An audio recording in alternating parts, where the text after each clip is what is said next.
Yeah, I'll react to that, sure. Of Europe's major How Czechia plans to connect Europe's major rivers. rivers, the Oder and the Elbe. Original link to the video top of the description, guys. Let's learn. My name's Connor, if you are new. Hope you're doing well. Let's go. Caspian Report. Come together. Czechia sits at the heart of Europe, more so than people realize. It is the place where two of Europe's major rivers, the Oder and the Elbe, come together. But just 200 kilometers to the south is the Danube, Europe's second longest navigable river. Lawmakers in Prague look to dig a new canal to connect these three arteries into a unifying network. If successful, it will interlink the major rivers of Central Europe and provide seamless navigation between three peripheral seas, the Black Sea, the Baltic Sea, and the North Sea. European commerce and trade would flow uninterrupted from one end to the other. The scale of the project is remarkable, but it's more than just a convergence of water bodies. It's also a convergence of geoeconomics and geopolitics. It brings forth a plethora of opportunities, linking diverse landscapes, vibrant cultures, and rich histories, all while aiming to create a sustainable future. Guys, one of the things that confuses me about big river transportation like this is, in order to transport stuff in rivers, that means that all of the rivers in here have to be navigable. And going through, what are these? The Carpathians? These are the Alps, right? There has to be like some steep waterfall, whitewater stuff, but like this is all just calm, navigable rivers. Some call the proposed canal a stroke of brilliance, a game changer comparable to the Suez Canal. Others, however, say it's an exorbitant project of monumental folly that hurts the Czech economy and endangers the environments nearby. Opinions differ strongly, and while the youth know the rules, the old know the exceptions.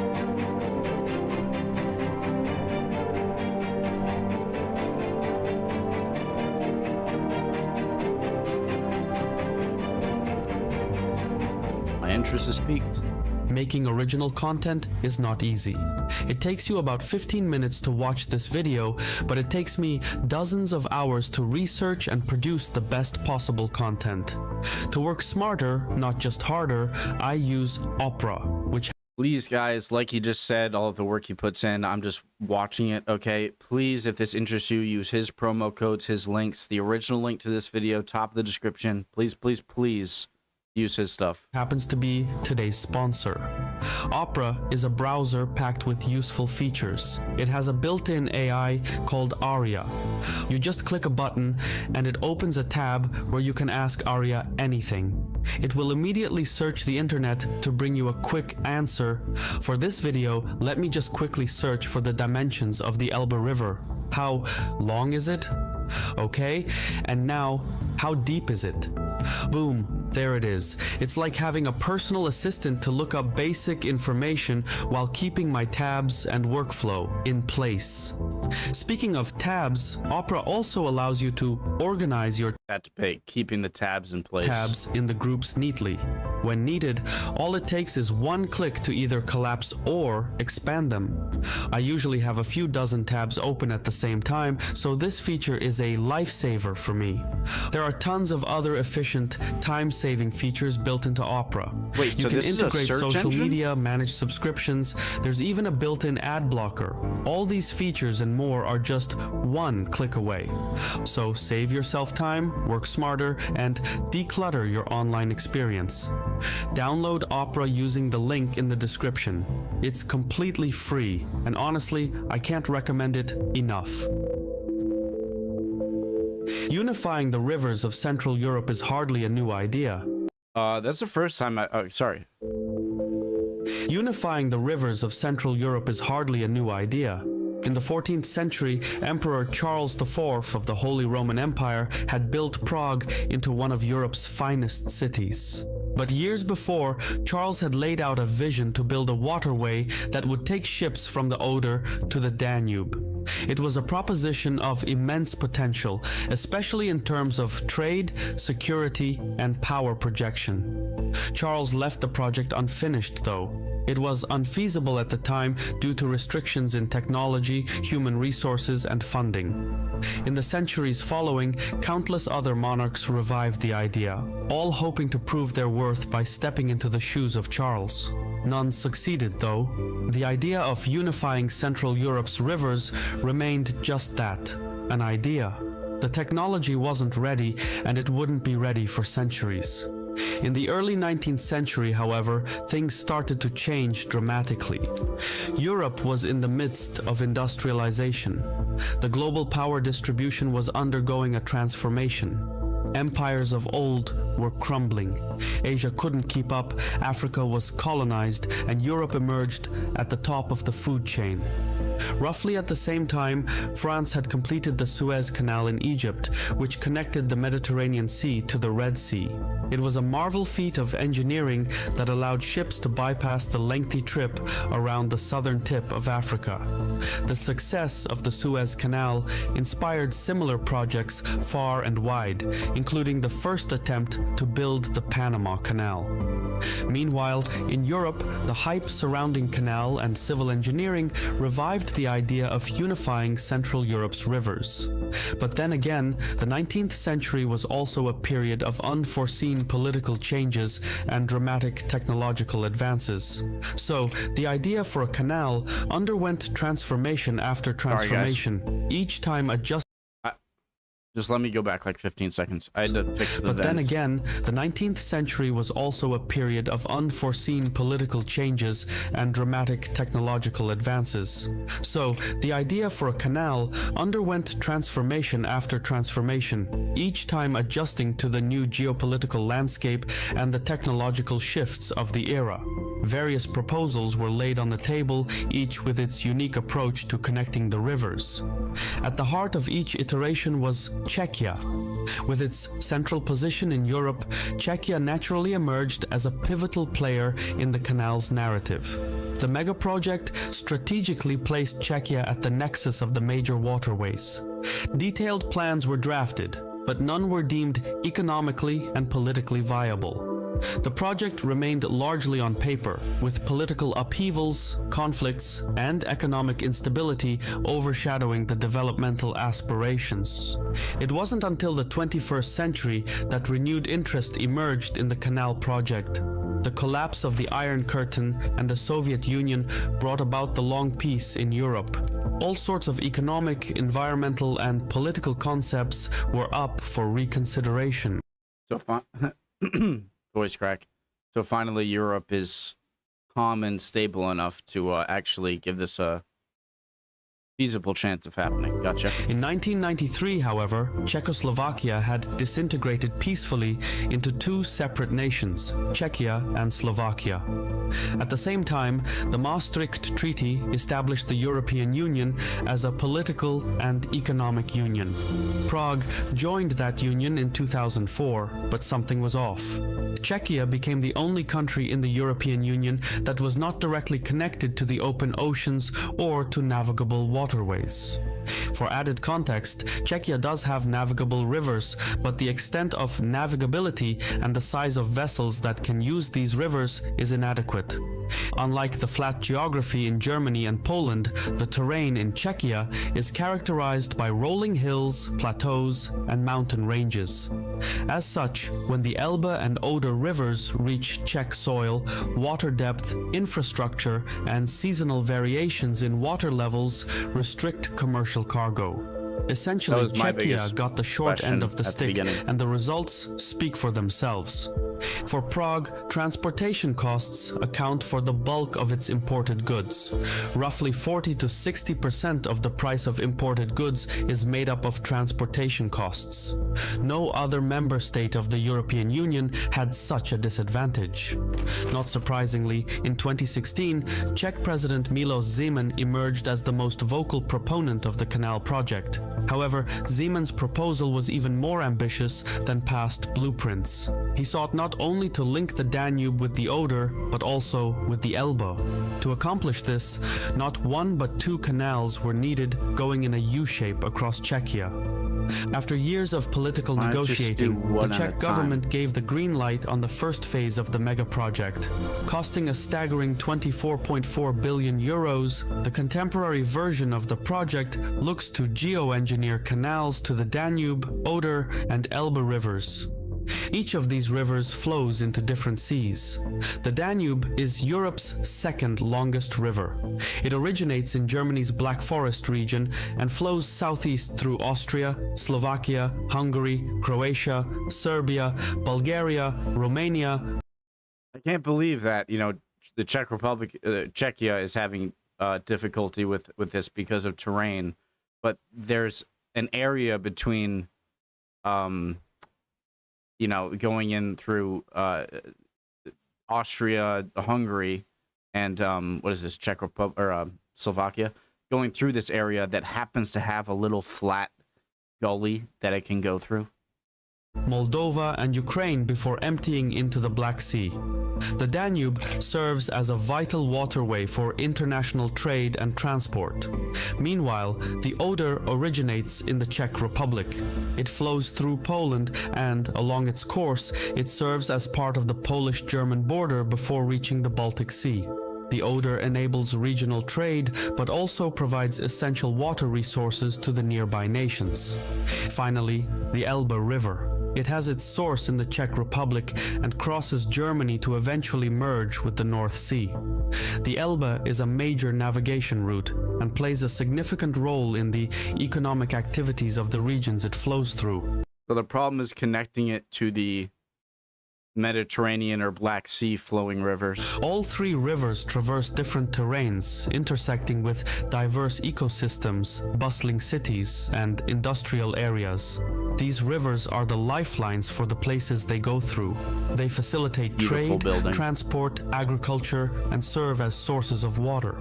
Joining these rivers together is therefore not just a matter of physical merging, but it means joining the histories, aspirations, and futures that define Central Europe. It means bringing all of Central Europe's heavy industries together and connecting them with global markets. Czechia, being landlocked, has incredible interest vested in the Danube-Oder-Elbe Canal. If successful, the canals would directly connect the Czech Republic with three major European ports: Germany's port city of Hamburg on the Elbe, Poland's port of Szczecin on the Oder, and Romania's port city of Brăila on the Danube. Czechia has a lot riding on this mega project. Proponents say, if constructed, the canals would allow Prague to bypass its immense transportation costs, or at least mitigate them substantially. It would also boost Prague's role in regional and international logistics, not to mention add a few digits to the national GDP. Yeah, because now Germany and Poland might have more cheap ways to go through the Czech Republic to get to the Black Sea than going straight to Gibraltar. Growth. The Danube-Oder-Elbe Canal would be a game changer in the economic landscape of Central Europe. For Czechia, the ripple effects of the project would be manifold, starting with enhanced trade and commerce. It would streamline the movement of goods and services, reducing transit times and costs for all the adjacent states. The canal could even act as a catalyst for economic diversification, spurring growth in sectors like tourism, logistics, and manufacturing. Moreover, according to its proponents, a project this strategic could generate employment and stimulate local economies and even create new giant towns along its route, contributing to the socio-economic development of the regions it traverses. Value chains are what the experts call such corridors. Meanwhile, Czechia would turn into a gateway for goods and commodities between northern, western, and southern Europe. The more I'm watching this video, the more I realize just how much of a game changer this could be. Not a bad deal for a small country. But a geoengineering project of this scale, a project that spans so many countries, cannot possibly be an exclusive Czech enterprise. Due to the inherent international nature of water bodies, lawmakers in Prague have had to negotiate in the larger European platform and gather consensus within the European Union. Arguably, this has proven to be more difficult than the civil engineering required to complete. Wait, so they have to consult the rest of the European Union to create the larger project? Or do they need to consult the rest of the European Union to connect waterways within its own borders? Because that would be messed up if Complete building the canals. That said, soon after announcing the mega project, Poland and Slovakia joined with Czechia. Wait, so guys, if Czechia wanted to create a somehow connect like this river to this river all in their territory, would they have to, and by themselves, would they have to consult the rest of the EU? I still need to learn more about the constrictions of what you can do within your own country when you're in the EU. Lawmakers in all three countries agreed to start on the first stage, which is creating a navigable waterway from the Danube to the Czech city of Ostrava near the Polish border. Doing so would link the Danube River to the Baltic Sea. The design would see a 40-meter wide canal that could serve vessels with up to a 5-meter draft. At the same time, the canal would see the construction of 8 bridges in both Czechia and Slovakia. It would also see the construction of 2 lock chambers for ships moving upstream or downstream through a section with a different water level. Still more, a new port in the Czech city of Svinov would be constructed to oversee operations. In all, Czechia earmarked 500 million euros to kickstart the first stage, while Poland set aside 1 billion euros. Slovakia's share, meanwhile, was still under negotiation. The allocated funding was not nearly was still under negotiation. The allocated funding was not nearly.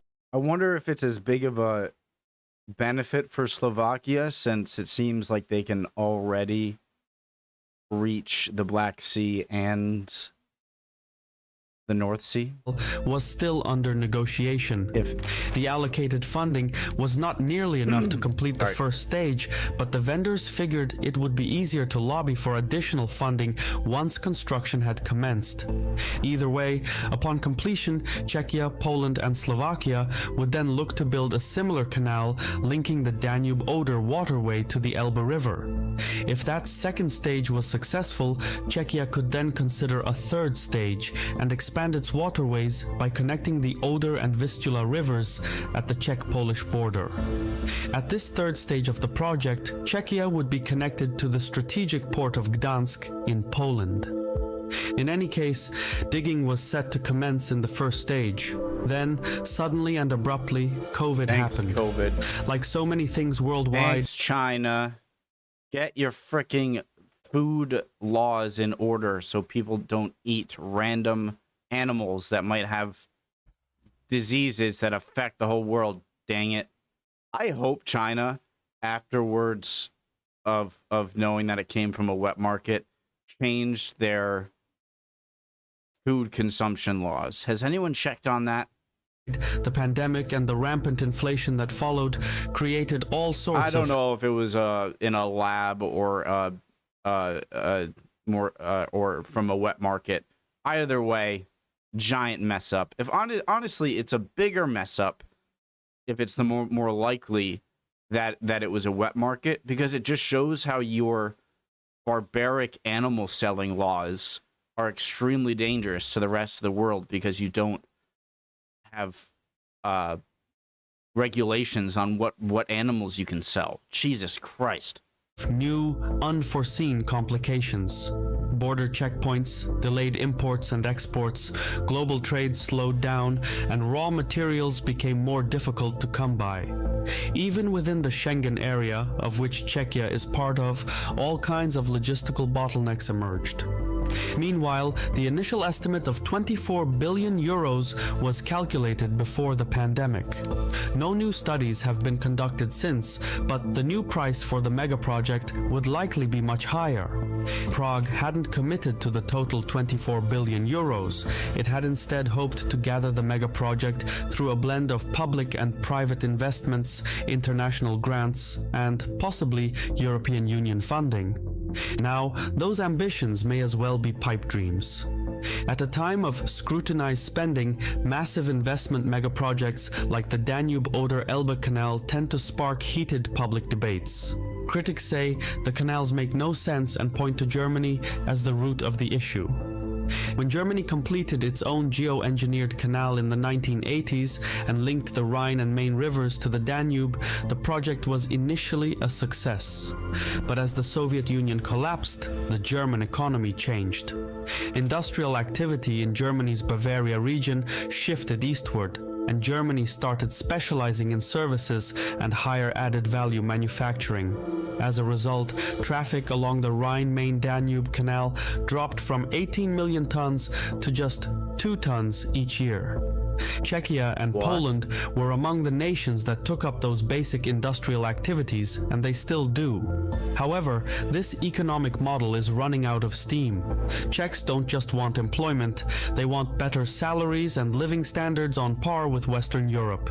At the same time as the Czech GDP per capita has increased, the country has faced increasing competition from still cheaper labor pools further east. Essentially, Czechia is in the midst of an economic transition, the same transition Germany went through in the 1990s as it outsourced basic industrial activities to the east. In the coming decade, Czechia is likely to do the same. But copying the German way of economic and industrial modernization requires anything but an artificial canal.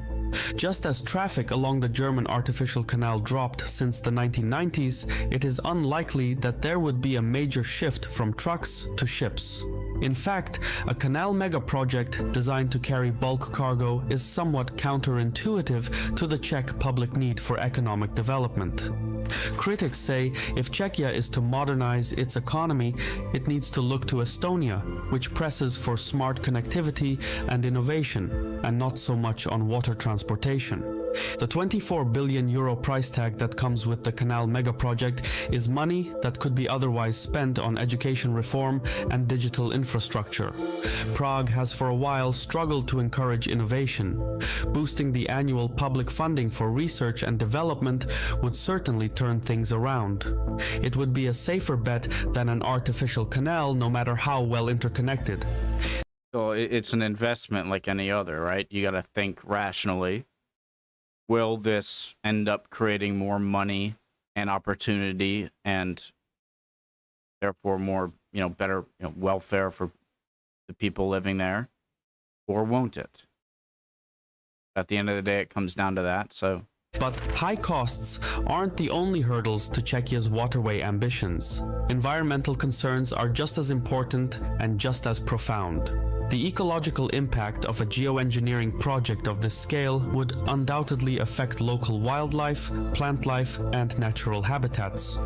Environmentalists and local communities have since raised their voices, emphasizing the potential threats to biodiversity and the broader ecological balance. Greenpeace says that the project threatens irreversible damage to the environment, arguing that by building a concrete canal, annual droughts would become more frequent and more severe.